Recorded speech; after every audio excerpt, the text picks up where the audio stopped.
Listen, my children, and you shall hear of the midnight ride of Paul Revere. On the 18th of April in 75, hardly a man is now alive who remembers that famous day and year. He said to his friend, if the British march by land or sea, from town to night, hang a lantern aloft in the belfry arch of the north tower as a signal light. One if by land, two if by sea on the opposite shore, I will be ready to ride and spread the alarm to every Middlesex village and farm for the country folk to be up into arm.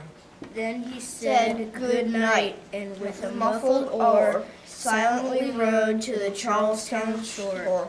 Just as the moon rose over the bay, where swinging wide at her moorings lay, the Somerset, British man of war, phantom ship with each mast and spars, across the moon like a prison bar, and a huge black hole that was magnified by its own reflection in the tide. Meanwhile his friend, through alley and street, wanders and watches with eager ears, till in the silence around him he hears the muster of men at the barrack door, the sound of arms and the tramp of feet, and the measured tread of the grenadiers, marching down to their boats on the shore. Then he climbed the tower of the Old North Church by the wooden stairs with stealthy tread. By the trembling ladder, steep and tall, to the highest window in the wall, where he paused to listen and look down, a woman on the roofs of the town, in the moonlight flowing over all. Beneath in the churchyard lay the dead, in their night encampment on the hill, wrapped in silence so deep and still that he could hear like a sentinel's tread the watchful night wind as it went, creeping along from tent to tent, and seeming to whisper, all is well.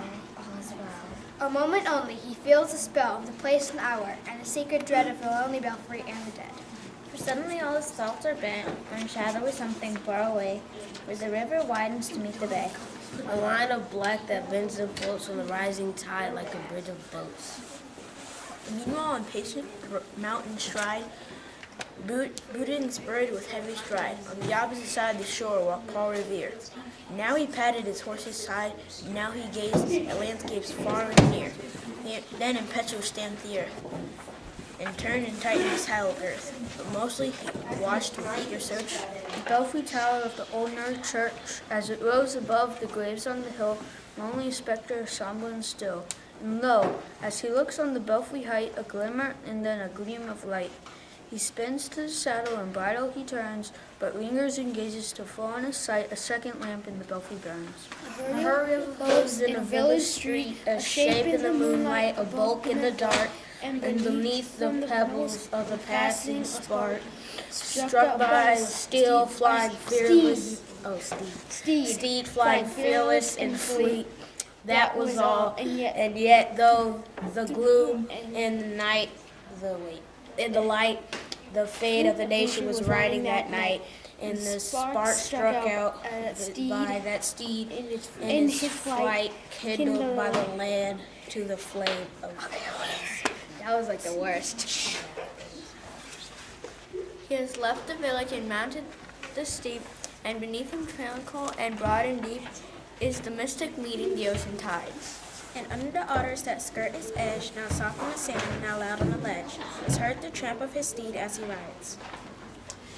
It was 12 by the village clock when he crossed the bridge into Medford town. He heard the crowing of the cock, And the barking of the farmer's dog, and felt the damp of the river fog that rises after the sun goes down.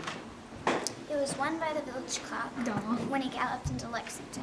He saw the gilded weathercock swim in the moonlight as he passed, and the meeting house windows, blank and bare, gazed at him with a spectral glare, as if they already stood aghast at the bloody work they would look upon.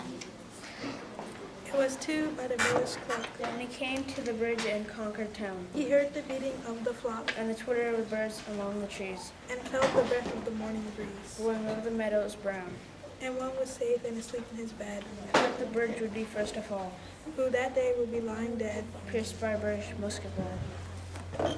You know the rest. In the books you have read how the British regulars fired and fled.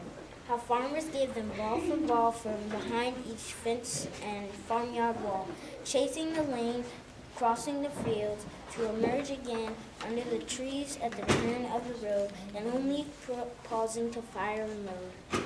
So through the night rode Paul Revere, and so through the night went his cry of alarm to every Middlesex village and farm. A cry of defiance he had not a clear, a voice in the darkness and knock at the door, a word that should echo forevermore. For born on the night wind of the past, so through our history to the last.